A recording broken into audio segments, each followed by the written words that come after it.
Mes chers amis, merci d'abord. Merci pour votre engagement. Merci pour votre enthousiasme. Merci pour votre envie que vous donnez à d'autres. Merci pour votre espérance qui doit être celle du changement de président, du changement de politique, du changement de destin pour notre pays.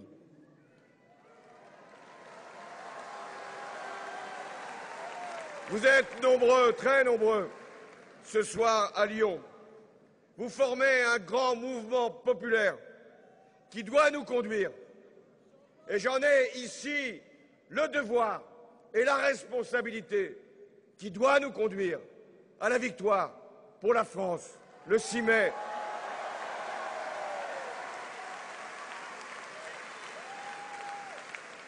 Je salue tous vos élus et le premier d'entre eux, celui qui vous a accueilli, Gérard Collomb, le maire de Lyon.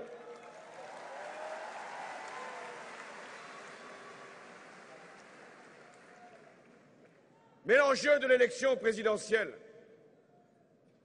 c'est la France. C'est sa place dans le monde. C'est son rôle en Europe. C'est la solidité de son économie. C'est l'efficacité de son modèle social. C'est l'avenir de la promesse républicaine. C'est la dynamique de ses territoires. Et c'est le sort de la jeunesse, de la génération qui vient et qui attend, qui demande, qui revendique sa place et à laquelle nous devons faire droit. Or, la France, elle a été affaiblie depuis 5 ans. Elle a été affaiblie parce qu'elle travaille moins et que le chômage atteint près de 10% de la population active. La France, notre France, a été affaiblie parce qu'elle produit moins. L'industrie a perdu, durant le quinquennat qui s'achève, près de 400 000 emplois. La France, notre France, a été affaiblie parce que, hélas, elle exporte moins et elle importe davantage, comme en atteste le déficit de notre commerce extérieur de plus de 70 milliards d'euros. La France, notre France, a été affaiblie parce que la finance a dominé l'économie, détruit les emplois, fragilisé nos entreprises. La France, notre France, a été affaiblie parce que l'État s'est endetté 600 milliards d'euros en 5 ans et que le fardeau que nous aurons à traîner encore et encore pendant des années représente près de 90% de la richesse nationale. La France, notre France, elle a été affaiblie parce que les Français vivent moins bien, parce qu'il y a près de 8 millions de pauvres en France, parce que les salaires stagnent, parce que les retraites s'amenuisent, parce que les loyers augmentent, parce que les dépenses contraintes s'accumulent et parce que c'est plus dur pour la génération qui vient de trouver sa place. La France, notre France, a été affaiblie parce que les impôts se sont multipliés. Pas moins de 40 taxes supplémentaires se sont abattues sur les Français. Et les prélèvements les plus injustes ont été relevés. Et la TVA en a été la dernière illustration. Mais la France, notre France, elle a été affaiblie parce que les piliers de la République ont été abîmés. La justice fiscale, avec les faveurs qui ont été accordées aux plus fortunés. La solidarité nationale, avec la mise en cause insidieuse de l'accès aux soins pour tous les Français et le sort qui a été fait à l'hôpital public. Et parce que l'école de la République a été la grande victime d'une austérité budgétaire aveugle.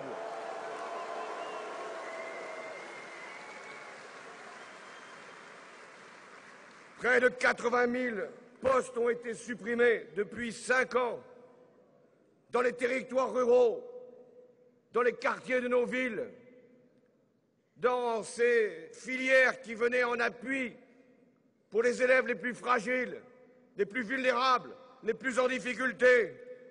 Voilà ce qui a été défait pendant 5 ans. Et voilà que le candidat sortant, pris, mais ne l'accablez pas, pris d'une juste repentance, promet que maintenant il ne supprimerait plus les emplois pour les instituteurs. Mais c'est trop tard, le mal est fait. La France a été affaiblie parce que la jeunesse a été délaissée.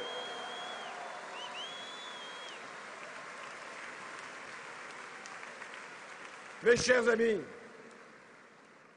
nous sommes à la fin d'un mandat. Il est légitime de porter jugement. Le candidat sortant avait tant promis. Il aura si peu tenu. Il invoque la crise pour justifier son bilan, occulter ses erreurs, excuser ses échecs. Il nous demande de regarder vers la Grèce, l'Irlande, le Portugal, pour se réjouir que nous n'en soyons pas arrivés là. Finalement, il se vante de nous avoir évité le pire, mais il nous avait annoncé le meilleur. Et dois-je rappeler que bien des pays en Europe s'en sortent mieux que nous, l'Allemagne, mais aussi ceux au nord, à l'est, et que le sens d'un mandat présidentiel, c'est de faire de la France un exemple, et elle ne l'est plus aujourd'hui.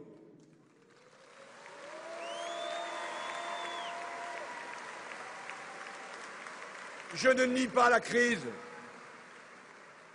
Elle est violente, elle est dure, elle est brutale. La crise provoquée par une finance folle venue des États-Unis. La crise qui s'est propagée dans la zone euro à travers la spéculation sur les dettes souveraines. La crise même qui nous vient de plus loin avec la volatilité des prix des matières premières et notamment du pétrole. Mais cette crise, elle a un nom. C'est le libéralisme sans limite. C'est la mondialisation sans règles. C'est la marchandisation sans principe. C'est la financiarisation sans frein. Et si la crise s'est installée avec cette intensité, avec cette durée, c'est que ceux qui ont dirigé l'Europe pendant ces dernières années ont tardé à prendre les mesures appropriées, ont tergiversé sur les instruments susceptibles de maîtriser la finance et la spéculation, et ont envoyé tant de signaux contradictoires au marché que ceux-ci ont fini par imposer leurs lois à travers les agences de notation. La France, notre France, a été affaiblie parce que sa voix a manqué pour mobiliser l'Europe. Mais le plus grave ne se situe peut-être pas là. La France a été affaiblie parce qu'elle s'est divisée, parce qu'elle a été désunie, ou plutôt parce que ceux qui avaient la charge de la conduire ont préféré la diviser. Cette décision, c'est le résultat d'une méthode. Cette méthode consiste à monter les Français les uns contre les autres, les chômeurs contre les travailleurs, les salariés du privé contre les salariés du public, les plus vieux contre les plus jeunes, ceux qui ont commencé tôt à travailler par rapport à ceux qui ont fait de longues études, les Français de longue date contre les Français les plus récents. Cette méthode consiste toujours à s'en prendre aux plus faibles pour mieux protéger les plus puissants. Cette méthode consiste à exacerber les problèmes plutôt que de trouver les solutions. Cette méthode consiste à s'adresser non pas à la raison de chacun, mais à sa passion. Cette méthode consiste à gouverner non pas dans l'anticipation, mais dans la réaction, à tous les sens du terme. Cette méthode consiste à créer une mêlée plutôt que de se situer précisément au-dessus de la mêlée, comme devrait le faire un président de la République.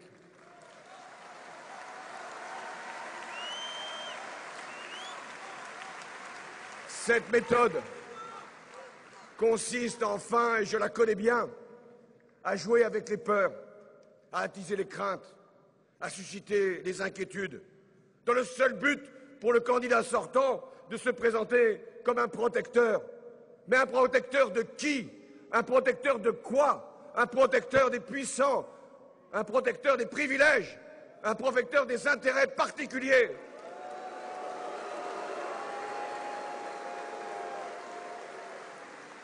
J'entendais ce matin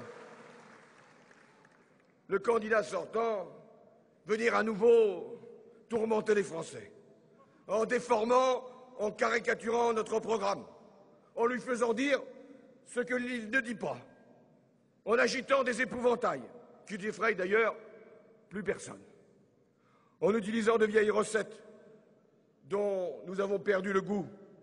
Mon projet, mon programme, chacun le connaît. Je l'ai présenté.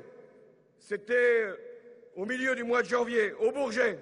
60 grandes propositions pour la France.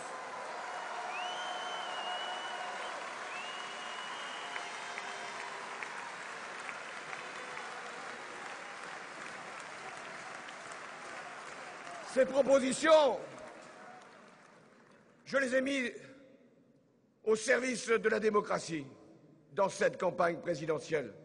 Chacun peut les connaître, les discuter, les contester. Chacun aussi peut les approuver, les soutenir, les diffuser. Mais personne ne peut prétendre que ces propositions n'existent pas. Mais d'ailleurs, où est le projet du candidat sortant? En même temps, je le connais. Son projet, c'est son bilan. Et c'est pourquoi les Français voudront le changement. Parce que ce bilan n'est plus un projet et ne doit pas être un regret. Dépassez ce moment. Ne soyez pas les militants de la vindicte ou de la revanche. Soyez les acteurs de l'espoir, de la volonté d'avancer.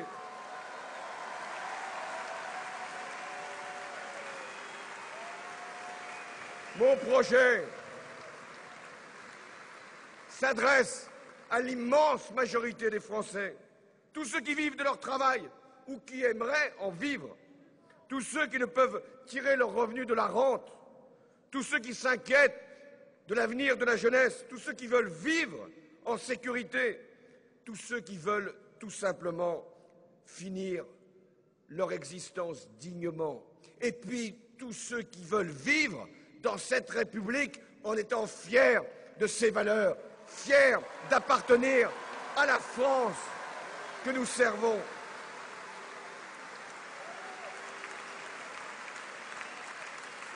Mon projet ne distingue pas entre les Français. Mon projet est celui aussi de toutes les familles de France. Une nouvelle fois, une inquiétude s'est levée. Je serai celui qui voudrait altérer le pacte familial. Mais je veux au contraire que les familles de France vivent mieux. Et c'est la raison pour laquelle j'ai fait en sorte de dire aux Français que ma première décision serait d'augmenter l'allocation de rentrée scolaire dès le mois de septembre de 25%.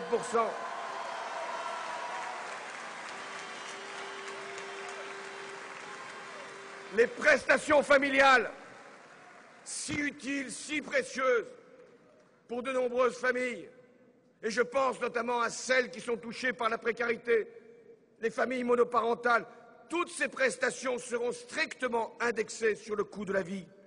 Et le quotient familial, cet avantage fiscal, sera maintenu, même avec un plafond plus bas, pour que la politique familiale concerne toutes les familles. Moi, j'aime la famille, j'aime les familles, toutes les familles.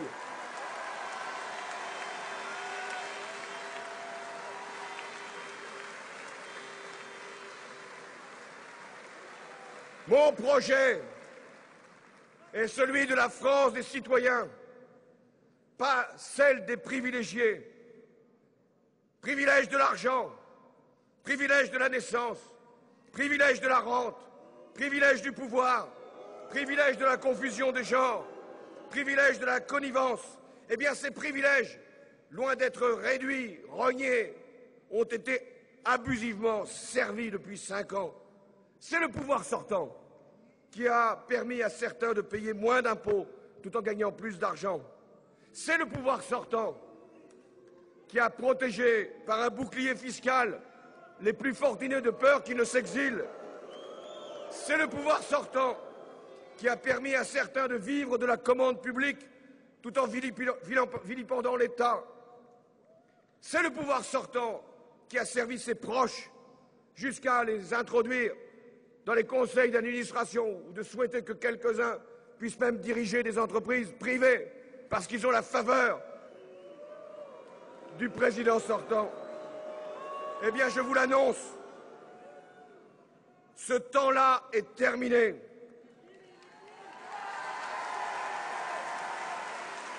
Le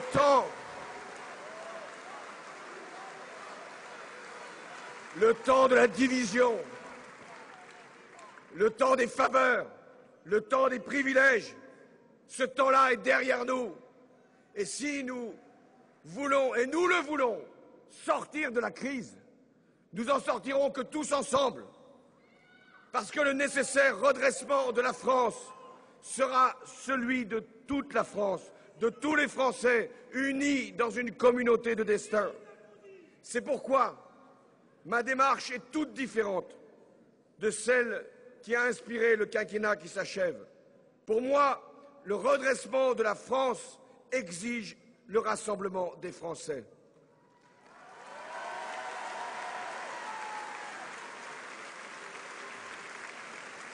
Mon devoir,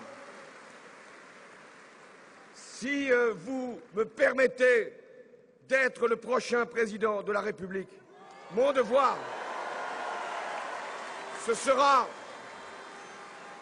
de mobiliser toutes les forces de notre pays, tous les talents, toutes les énergies, toutes les générations autour d'une même ambition collective.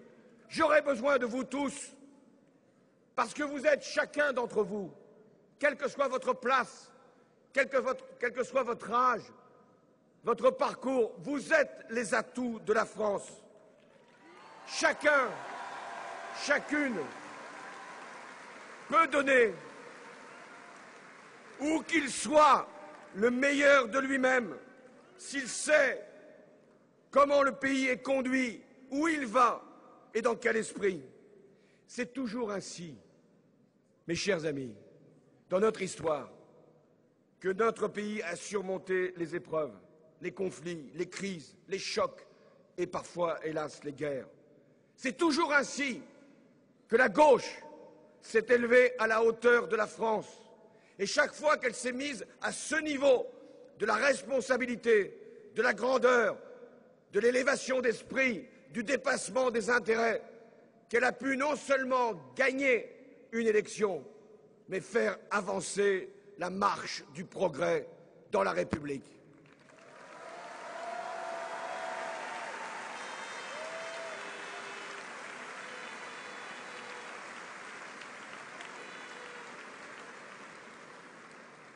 Nous aimons la France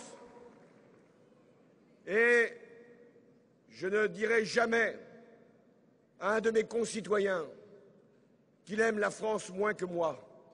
Nous l'aimons tous parce que nous voulons la servir dans le respect de ce qu'elle est et de ce qu'elle doit être. La France dans la République, la France dans la justice, la France dans l'espérance. Nous avons, parce que nous sommes dans un contexte exceptionnellement difficile, à redresser notre pays. Le redressement, il sera d'abord économique, industriel. C'est le sens du pacte productif que j'ai proposé aux Français. La croissance, l'emploi, l'entreprise seront mes priorités. Mais ce redressement, celui de notre économie, de nos comptes publics, ne pourra se faire que dans la justice et la cohésion. La cohésion. La cohésion.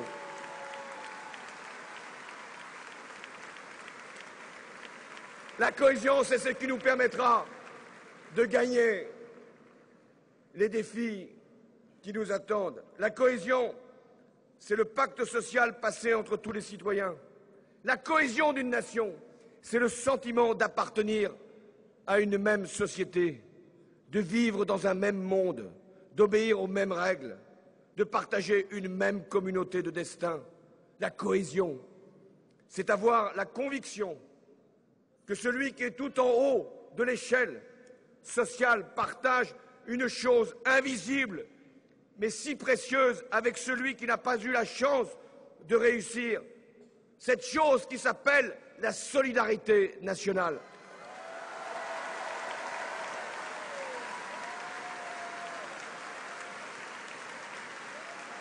La cohésion d'une nation, c'est offrir la même fierté d'être français à tous les citoyens, où qu'ils soient nés, quel que soit leur quartier, leur village, leur parcours, leur couleur de peau.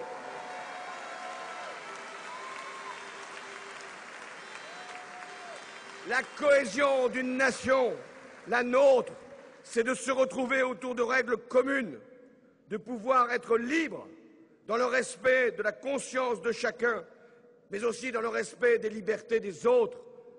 Ça s'appelle tout simplement la laïcité, la cohésion d'une nation.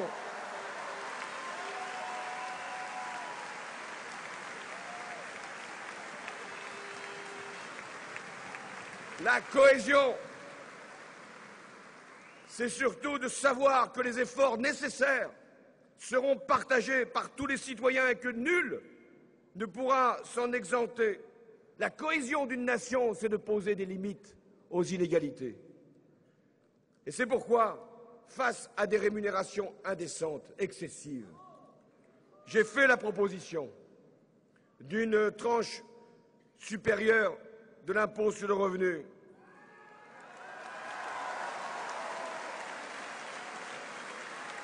Pour les rémunérations qui dépassent 1 million d'euros, c'est-à-dire 100 fois le SMIC, parce que quand j'ai appris que certains dirigeants d'entreprises, que je respecte pour la qualité de leur travail ou pour leur direction, de l'avenir de la firme dont ils ont la responsabilité, s'étaient octroyés 34% d'augmentation sur une seule année.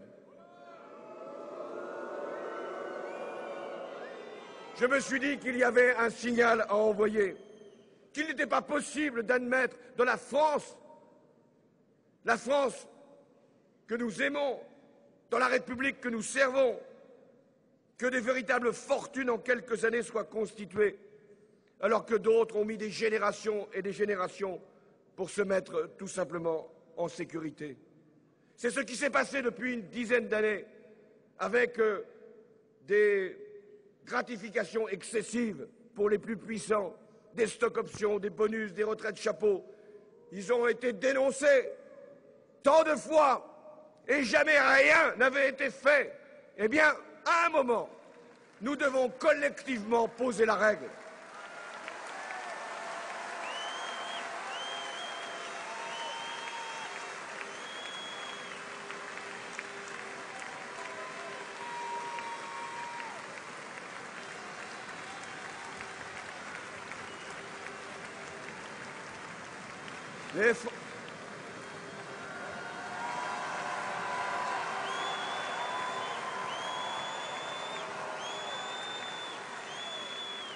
Les Français sont prêts à faire des efforts et je leur en demanderai pour redresser le pays. Les Français sont prêts à accepter des sacrifices quand ils sont au service de la génération qui vient. Mais en même temps, les Français ne sont pas prêts à accepter un creusement des inégalités, une explosion de certaines rémunérations, l'arrogance des plus puissants. Cette mesure n'est pas faite pour créer je ne sais quelle spoliation ou pour stigmatiser je ne sais quelle fortune. C'est un signe qui est envoyé à celles et ceux qui occupent par leur position sociale une responsabilité, celle d'entraîner les autres. Cette mesure n'a même pas vocation à rapporter un seul euro au budget de l'État, si chacun finalement se met en conformité avec les règles que je viens de poser par rapport à des rémunérations qui doivent être maîtrisées quand elles atteignent des sommets qui peuvent à ce point choquer. Cette mesure, elle relève de ce que j'appelle une forme de patriotisme, tout simplement, dont le pays a besoin.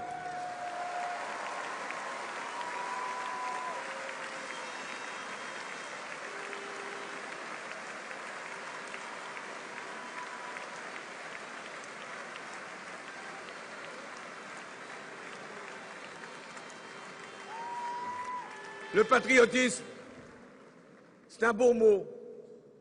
C'est Jaurès qui disait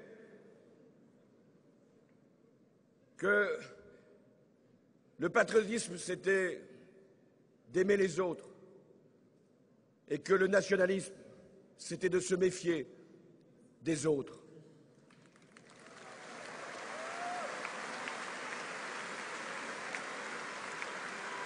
Le patriotisme, c'est de considérer que pour une grande nation comme la nôtre, nous devons toujours montrer l'exemple. Nous devons toujours regarder l'intérêt général, la primauté des principes sur nos situations. Je salue le patriotisme de celles et ceux qui servent la France sur des théâtres d'opérations difficiles et qui mettent parfois en péril leur existence même. Je salue le patriotisme de celles et ceux qui, par leur talent, que ce soit pour la culture, pour le sport, représentent notre pays. Je salue le patriotisme de tous ces anonymes qui vibrent quand retentit l'hymne national parce qu'il rappelle les combats pour la liberté. Je salue le patriotisme des ouvriers de la sidérurgie qui aujourd'hui se battent pour garder leur outil de travail au nom de notre pays. Je salue le patriotisme des professions de santé qui permettent à chacun d'être soigné dans des conditions dignes. Je salue le patriotisme des chercheurs qui, par la qualité de leurs travaux, nous permettent de vivre mieux. Je salue le patriotisme des fonctionnaires qui se dévouent pour le service public.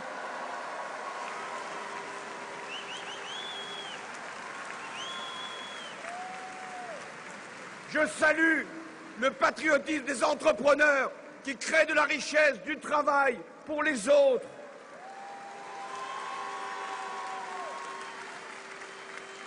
Et je salue le patriotisme des jeunes qui veulent s'engager pour l'humanité.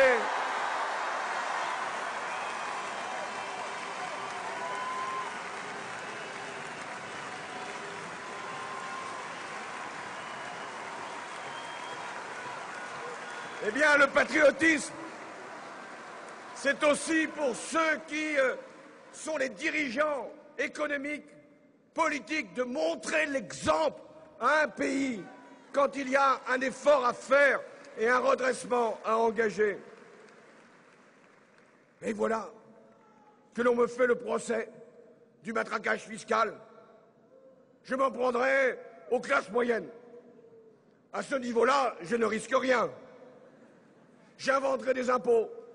Celui-là n'a vocation qu'à produire que peu de recettes. Que je ferai partir les dirigeants de nos entreprises. Belle mentalité.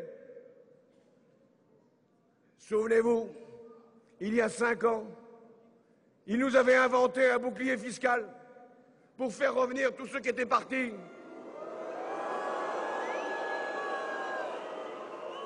Aucun n'est revenu. Et ils ont été amenés, sous notre pression, à supprimer le bouclier fiscal.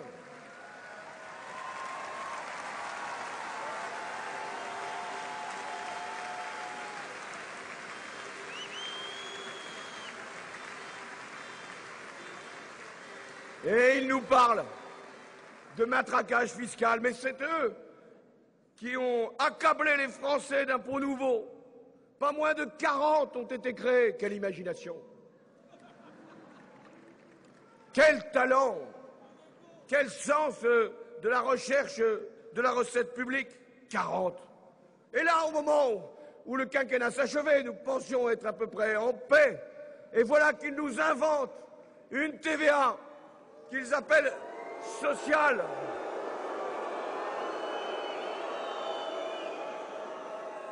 Et dont ils ont, reconnaissons-le, la délicatesse de nous annoncer qu'elle ne sera mise en œuvre qu'au mois d'octobre. Pourquoi au mois d'octobre? Mais moi, je vous l'annonce, si vous faites le choix que j'espère le 6 mai, c'est ce matraquage fiscal-là que nous mettrons à bas et que la TVA ne sera pas augmentée comme ils l'ont prévu.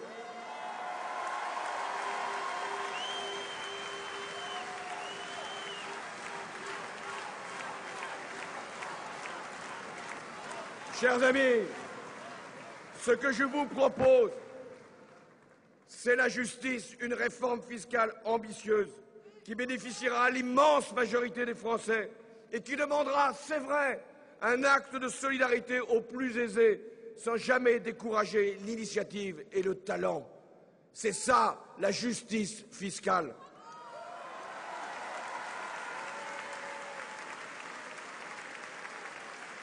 Mon projet,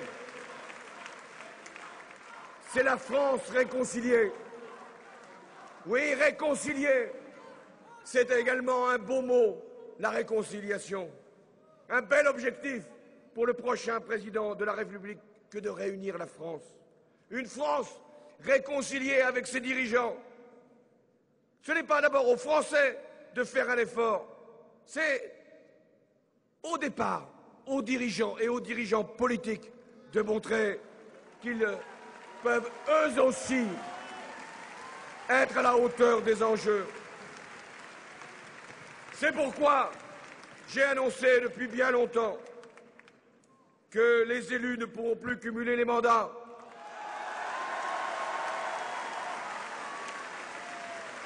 Que le président de la République deviendra un justiciable comme les autres. Que les ministres ne relèveront pas d'une cour spéciale de justice.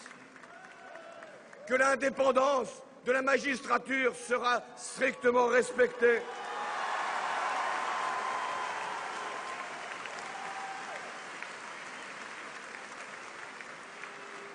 Et sans céder à quelques facilités, j'ai également annoncé que les rémunérations du président de la République et des ministres seraient réduites de 30%, parce que là aussi, nous avons un devoir d'exemplarité.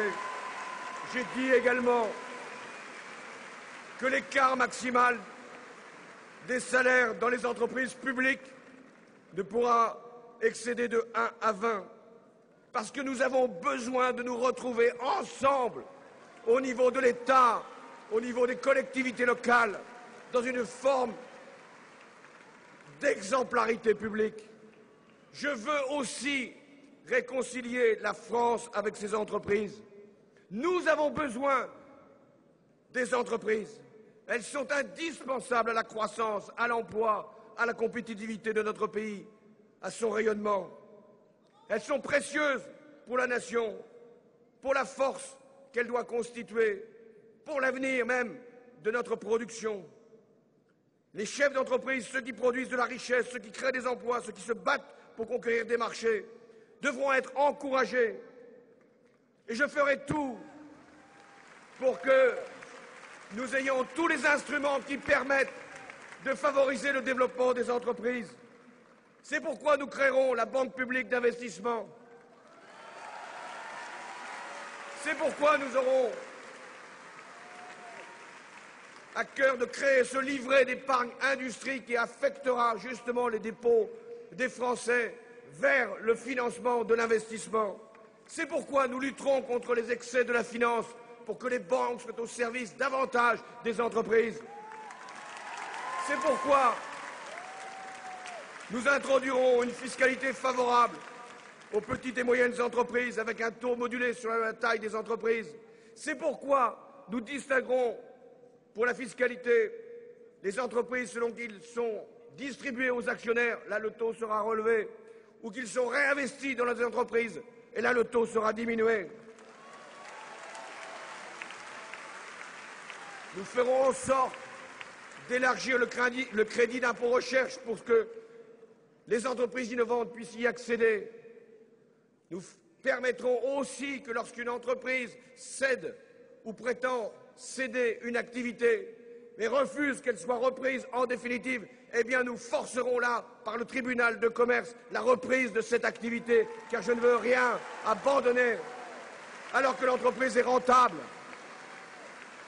et alors que le site de production peut avoir une pérennité. Je veux aussi que la réforme des codes des marchés publics puisse permettre à toutes les entreprises d'accéder à la commande publique. Et en même temps, je suis aussi pour que le syndicalisme, la représentation des salariés dans les entreprises puisse être renforcée. Et je ferai une réforme dans toutes les entreprises de plus de 1000 salariés où les salariés, leurs représentants pourront siéger au conseil d'administration, conseil de surveillance avec une voix délibérative.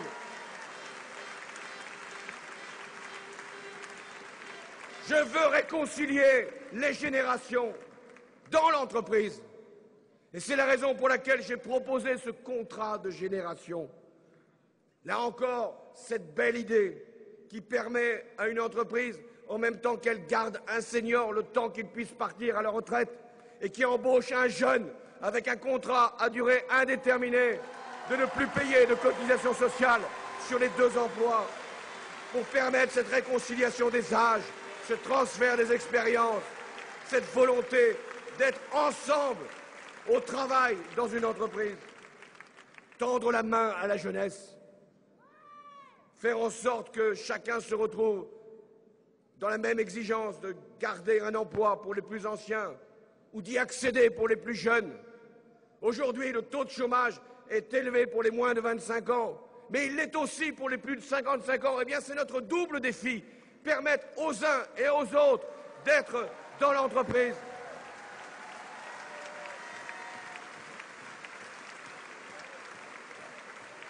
Je veux réconcilier la France avec le progrès. Le progrès. C'est ce pourquoi des générations et des générations ont lutté. Le progrès. Progrès scientifique, progrès économique, progrès social, progrès humain, progrès culturel, progrès des libertés. Nous devons associer tous ces progrès-là ensemble. Il n'y a pas les progrès économiques d'un côté, les progrès de la société de l'autre. Il n'y a pas une force politique, la nôtre, qui voudrait regarder davantage du côté de la société et oublier le social ou l'économie.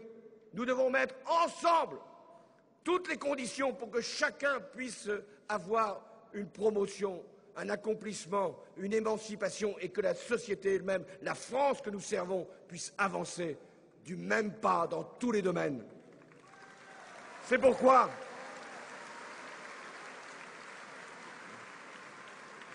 si je suis demain votre président, je mènerai une grande politique de la recherche, de l'innovation et de l'éducation, parce que l'école sera ma priorité.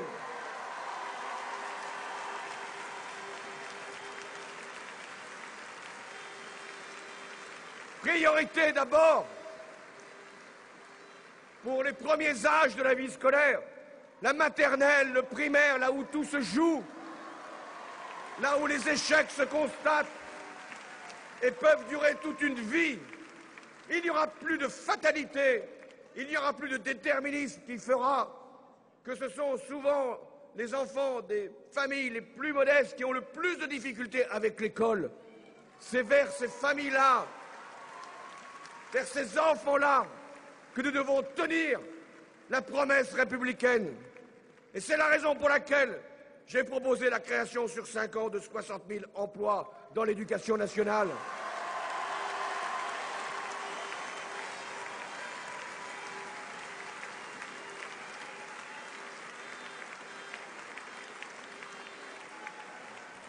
Là encore, j'entends certains commentaires.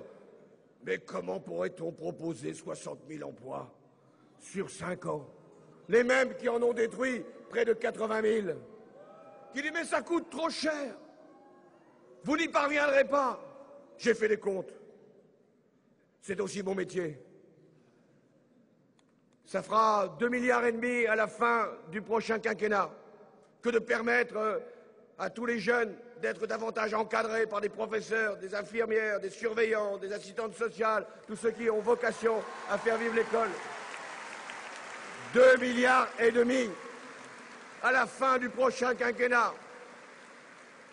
Et qu'a coûté le bouclier fiscal pendant le dernier quinquennat? 2,5 milliards. Que veut-on protéger? Qui veut-on servir? Les plus puissants, les plus privilégiés, ou au contraire, les enfants de la République? J'ai fait mon choix.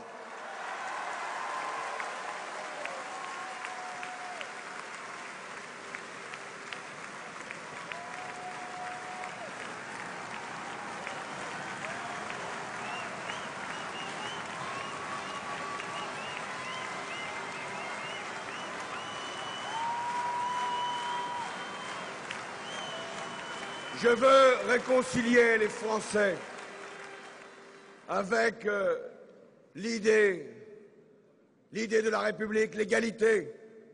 Et d'abord, l'égalité salariale entre les hommes et les femmes. On en parle depuis tellement longtemps. Il y a eu tellement de lois qui ont été votées. Et il ne sera nul besoin d'en édicter une autre. Parce que nous aurons des actes à poser.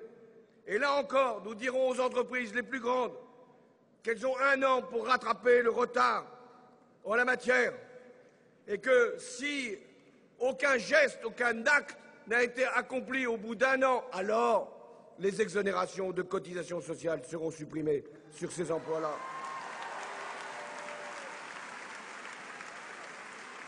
Mais l'égalité, c'est aussi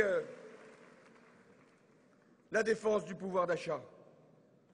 Je suis conscient que c'est la préoccupation majeure de beaucoup de nos concitoyens, que ça sera difficile, et je préfère dire la vérité, parce que dans cette campagne, je ne ferai aucune promesse que je ne serai capable de tenir. Il ne sera pas possible, dans l'état de l'économie, d'augmenter les salaires parce que nous aurions remporté la victoire. Mais en même temps, nous aurons à réunir une conférence des partenaires sociaux pour fixer l'agenda, pour dire ce que nous pourrons faire dans le temps.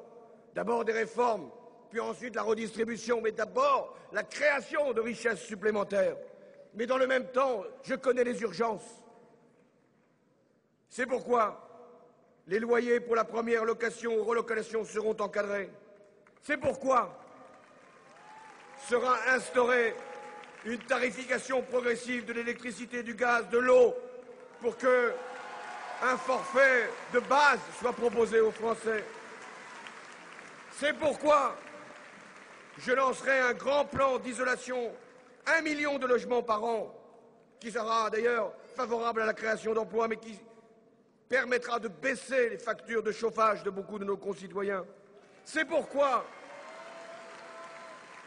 le crédit à la consommation, enfin, son taux, et souvent les commissions qui sont sévères à l'égard des ménages endettés, eh bien, ces conditions seront plafonnées, parce que c'est inacceptable de laisser une partie des familles françaises être touchées par cette descente infernale qui s'appelle le surendettement. De la même manière,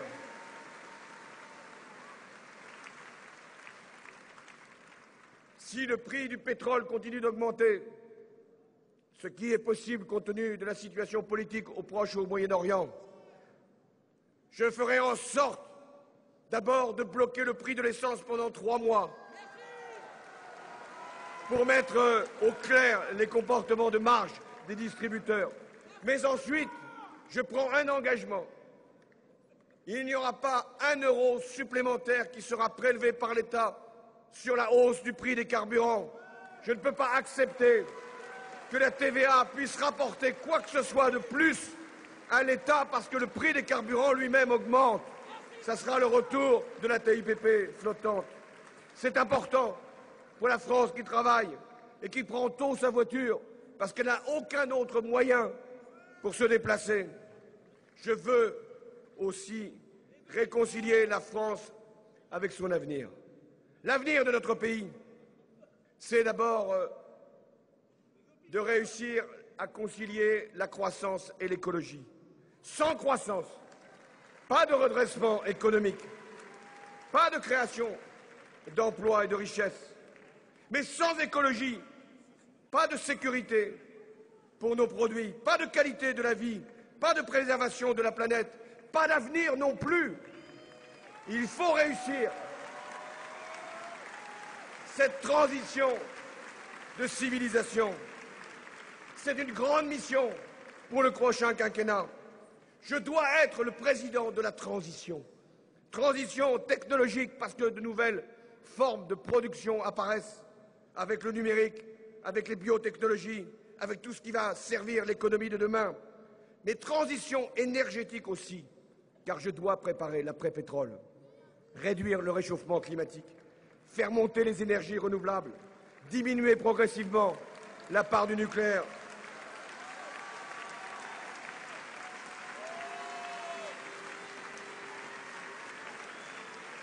Transition écologique aussi, pour reconvertir nos bâtiments, pour stocker l'énergie, pour inventer les véhicules électriques. Et la transition éducative, pour imaginer les nouveaux savoirs, les formations d'avenir, les pédagogies nouvelles, et la lutte contre l'échec scolaire. Et la transition générationnelle, pour permettre que les plus jeunes, que ceux qui demandent à accéder à l'emploi, au logement, à l'indépendance, à l'autonomie, au savoir, à la connaissance, puissent y parvenir, parce que c'est notre responsabilité, réussir la transition.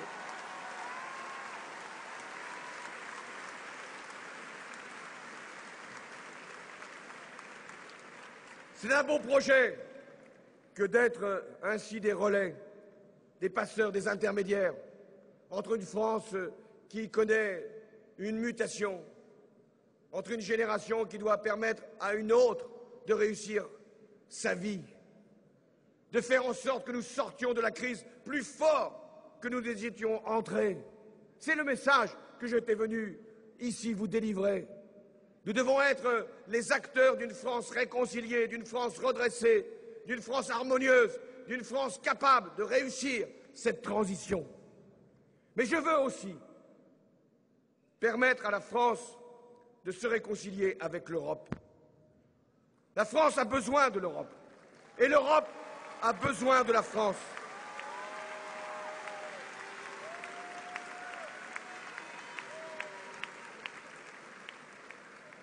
La crise, elle n'est pas seulement financière, pas seulement économique, elle est politique et elle est européenne.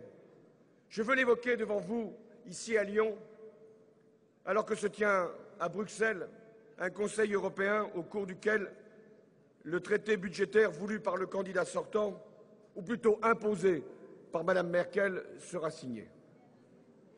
Je considère que les décisions qui ont été prises depuis 3 ans ont été insuffisantes, incomplètes et en fait impropres à régler la crise qui nous a frappés. La situation de la Grèce est une terrible illustration. Je me réjouis qu'un accord ait pu être trouvé la semaine dernière. J'allais dire enfin. Il fallait bien quand même que les créanciers privés admettent qu'ils ne recouvraient pas leurs créances.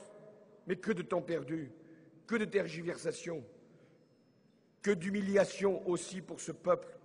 Est-il raisonnable d'imposer à la Grèce et aux Grecs chaque jour un peu plus d'austérité. La Grèce est à genoux et notre devoir d'Européens, c'est d'être solidaires et en même temps exigeants pour le redressement des pays qui ont été mal dirigés.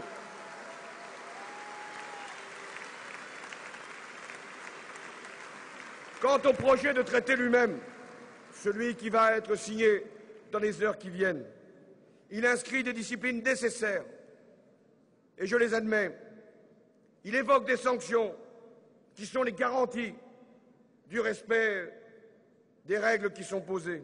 Mais il oublie l'essentiel, c'est-à-dire la croissance, l'activité, l'emploi, ce qui peut permettre à l'Europe de retrouver confiance dans son destin. Et c'est pourquoi ce traité instille lui-même le doute sur les objectifs de rétablissement des comptes publics qu'il prétend atteindre. La seule décision effective qui sortira du Conseil européen, c'est en fait un traité qui risque, si rien n'est fait pour le compléter, l'améliorer, d'ajouter de l'austérité à l'austérité. L'Europe n'échappera pas aux grandes questions qui sont posées et aux choix qui l'attendent. Veut-elle rassurer les marchés financiers ou les citoyens? Je considère que tous les efforts doivent être consacrés à la fois à remettre les comptes publics en ordre, mais aussi à permettre aux citoyens de croire de nouveau à la belle idée européenne.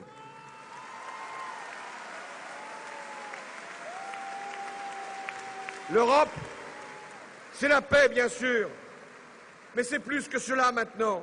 C'est partager des valeurs, une monnaie, des cultures, un espace de vie, de travail pour tous, des règles qui doivent être harmonieuses. Voilà l'enjeu qui doit être le nôtre.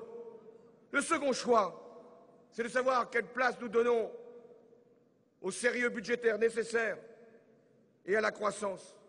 J'ai pris l'engagement de ramener les finances publiques à l'équilibre à la fin du prochain quinquennat.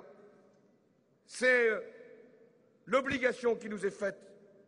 Parce que la dette est notre ennemi, parce qu'elle met en définitive en cause le pacte de solidarité entre les générations, parce qu'elle fait peser sur les jeunes la charge de nos incuries ou de nos incapacités à gérer nos finances publiques. Le sérieux, la bonne gestion, la discipline sont aussi des valeurs qui appartiennent à la République et que la gauche doit surtout défendre parce que, regardez ce qui s'est produit depuis 5 ans. C'est la dette, ce sont les déficits, c'est le creusement des inégalités en même temps. Et nous avons le devoir d'être finalement ceux qui allons redresser la France. Mais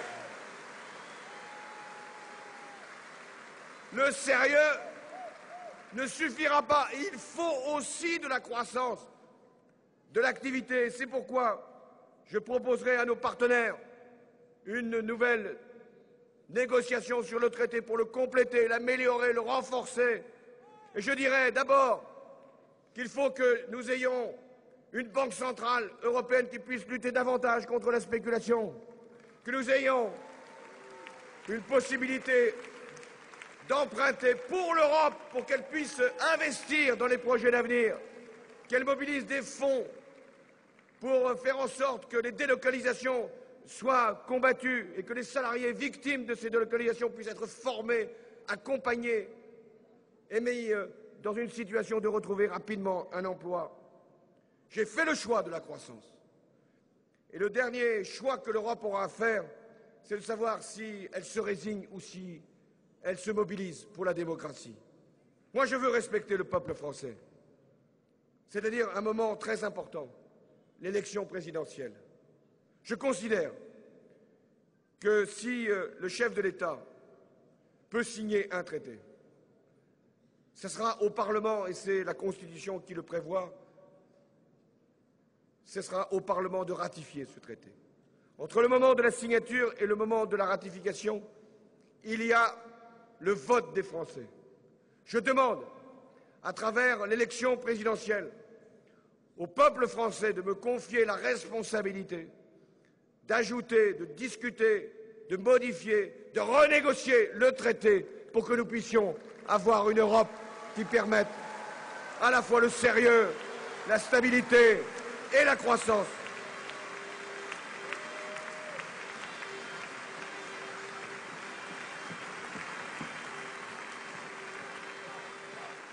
Alors on me dit, mais vous serez peut-être le seul. D'abord, c'est m'encourager. Et c'est d'ailleurs indiqué que je pourrais être le prochain président de la République.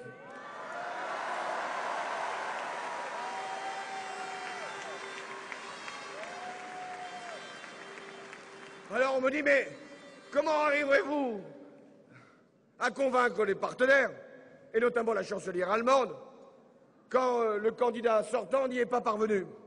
Ben justement, c'est pour ça que nous allons en changer.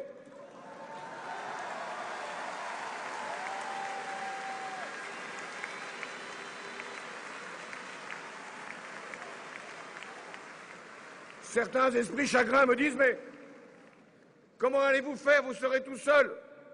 Ce n'est pas sûr. Il y a peut-être des conservateurs qui sont à la tête des gouvernements européens, un certain nombre, je dois l'avouer. Mais il y a aussi des esprits éclairés. Ça peut arriver, même chez les conservateurs. Ne vous trompez pas. Parce qu'il y en a quand même beaucoup qui constatent que la croissance sera nulle en 2012, faible en 2013, et que dans ces pays-là, ils ne pourront pas atteindre leurs objectifs de réduction des déficits et de maîtrise de la dette. Alors ils nous attendent. Et ce qui me rendra fort, ce qui me permettra d'être écouté par les chefs d'État et de gouvernement, c'est le vote des Français, parce que la différence entre un président sortant et un nouveau président, c'est que le nouveau a obtenu la confiance du peuple français et qu'il se fait entendre.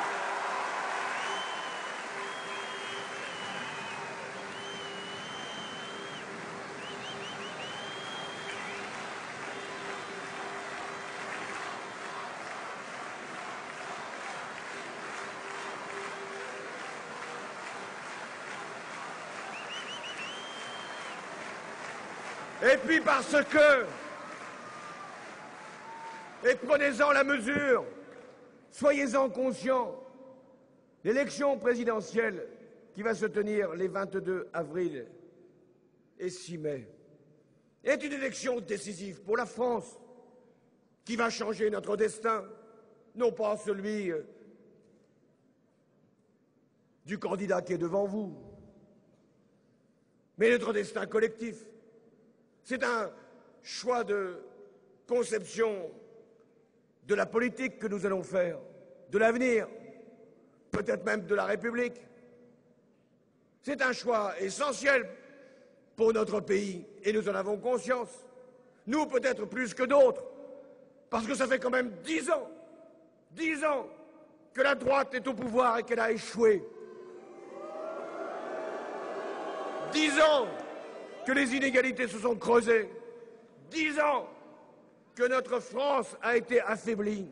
Mais c'est un choix décisif pour la France, et c'est le peuple français qui en jugera. Et nul ne peut savoir encore ce que sera sa décision. Respectons le peuple français. Mais c'est un choix majeur aussi pour les Européens.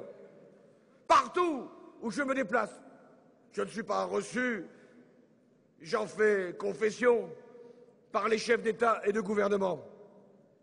Ça viendra peut-être. Mais je suis reçu par les responsables des grands mouvements progressistes partout en Europe, en Allemagne, en Italie, en Grande-Bretagne, en Espagne. Et que me disent-ils? Partout. Nous vous attendons, vous, les Français, pour que vous donniez à l'Europe le visage de l'espérance, du combat, de la démocratie, de la croissance, de l'emploi, de l'invention, de la culture. Nous vous espérons.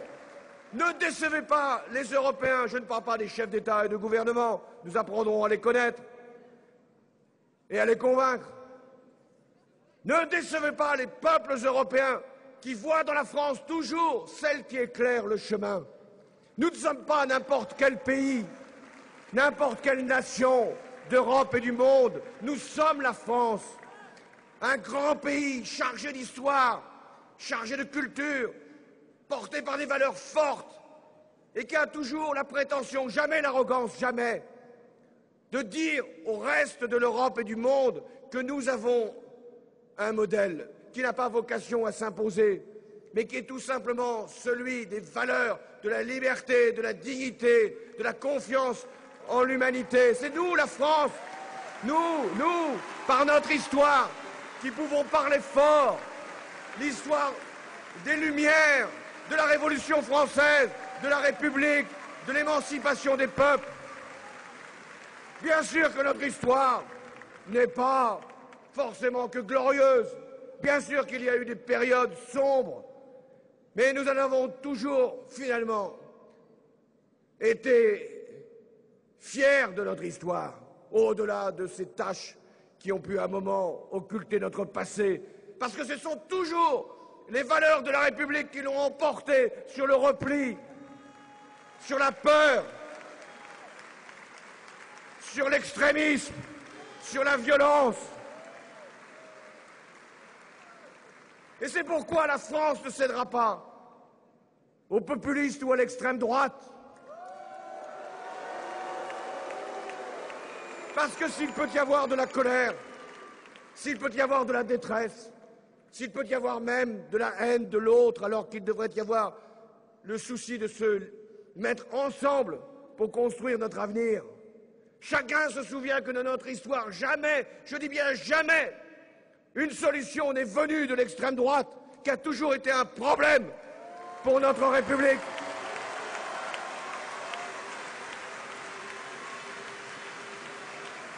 Alors nous devons, mes chers amis, être à la hauteur du rendez-vous de l'élection présidentielle.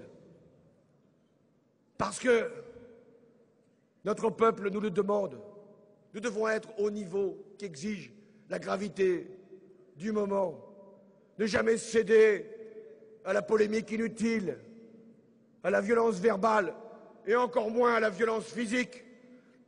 Le seul droit que nous avons dans une république, quand nous voulons changer, c'est le droit de manifester autant qu'il est nécessaire. Mais c'est aussi le droit, le devoir même, d'utiliser le bulletin de vote pour réussir le changement.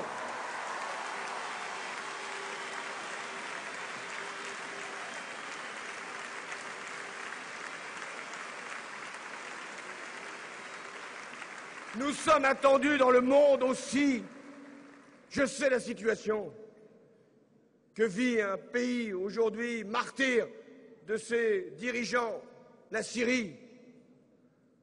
Je suis conscient que ce pays attend une intervention des Nations Unies, qu'aujourd'hui il y a un blocage parce que deux pays qu'il faut dénoncer, la Russie et la Chine, ne font rien pour qu'une solution soit trouvée en Syrie.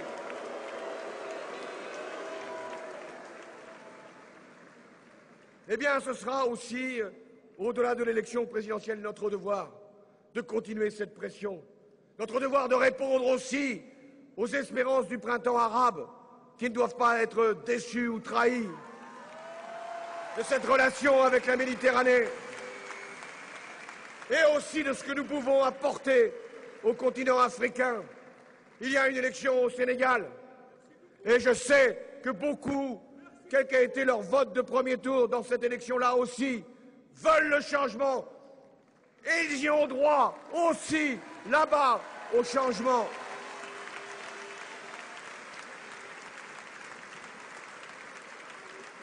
L'élection présidentielle, c'est une élection qui va intéresser la France, changer l'Europe, mais aussi être, pour le monde entier, une nouvelle.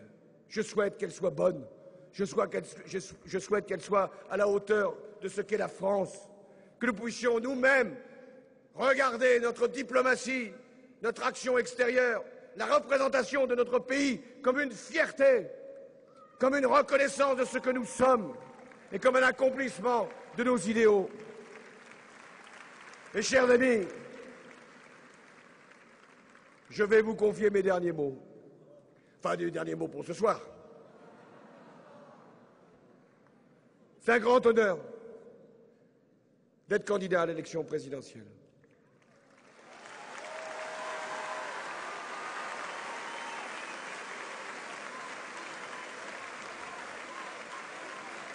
Je m'y suis préparé depuis longtemps. 1 an déjà que j'ai annoncé ma candidature dans le cadre des primaires citoyennes. Mais aujourd'hui, je suis devant vous et devant les Français. Candidat pour permettre le changement. Je mesure la responsabilité qui est la mienne. Je mesure votre attente. Je mesure même votre impatience. Mais en même temps, je mesure aussi la tâche qui pourrait m'attendre si je deviens le prochain président de la République. C'est un beau défi que de rendre confiance aux Français. C'est une magnifique mission de retrouver le chemin du progrès.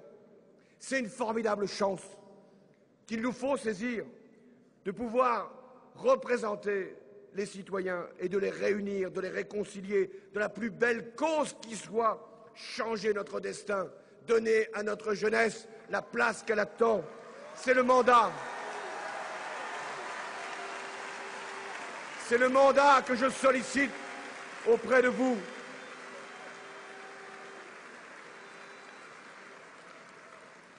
Cette campagne, elle est à la fois enthousiasmante et en même temps, je sais qu'elle sera dure, âpre. Ne pensez pas que ceux qui sont encore à la responsabilité de l'État nous laisseront la place sans combattre, et c'est bien leur droit. Ne pensez pas que la droite est fatiguée au point de nous laisser la responsabilité du pays. Elle nous fatigue peut-être, mais elle n'est pas encore prête à céder, et c'est bien normal dans une démocratie. Ne pensez pas non plus que parce que leur bilan est ce que l'on en sait, que la victoire serait acquise. Ne croyez pas davantage que les enquêtes d'opinion répétées, qui ne font pas de mal, mais qui ne doivent pas entretenir l'illusion qu'une élection, ce sont des électeurs et pas simplement des intentions dans une enquête ou dans un sondage.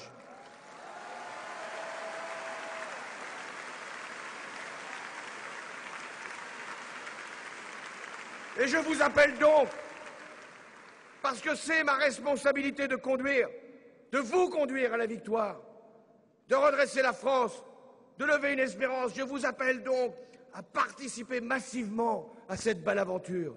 Je veux vous permettre, d'abord le 22 avril, d'avoir la première reconnaissance que nous serons au second tour pour défendre le changement.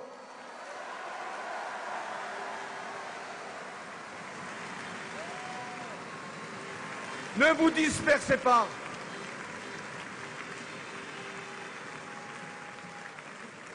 Ne vous éloignez pas. Faites en sorte, dès le premier tour, de créer cette dynamique qui deviendra irrésistible, irrépressible, inarrêtable.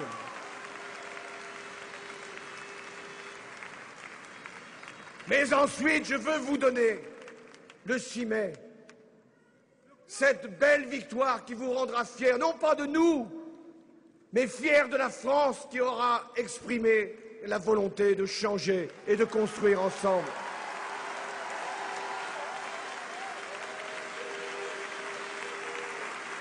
Je veux donner à la génération, la mienne, qui a connu 1981, à une autre qui a pu connaître 1988, 1997 avec Lionel Jospin. Je veux, à la nouvelle génération, lui donner espoir dans la politique, bonheur dans l'élection, fierté dans la conquête et respect des autres. Parce que la première tâche, et je vous l'ai dit ce soir, du prochain président de la République, ce sera de réconcilier les Français, de les rassembler, de les réunir pour être les acteurs de cette nouvelle période qui va être le changement de destin de notre pays. Merci Merci de votre confiance. Merci pour cette France redressée, pour cette France rassemblée, pour cette France réconciliée. Le changement, c'est vous. Le changement, c'est maintenant. Que vive la République, pour que vive la France. Merci à tous.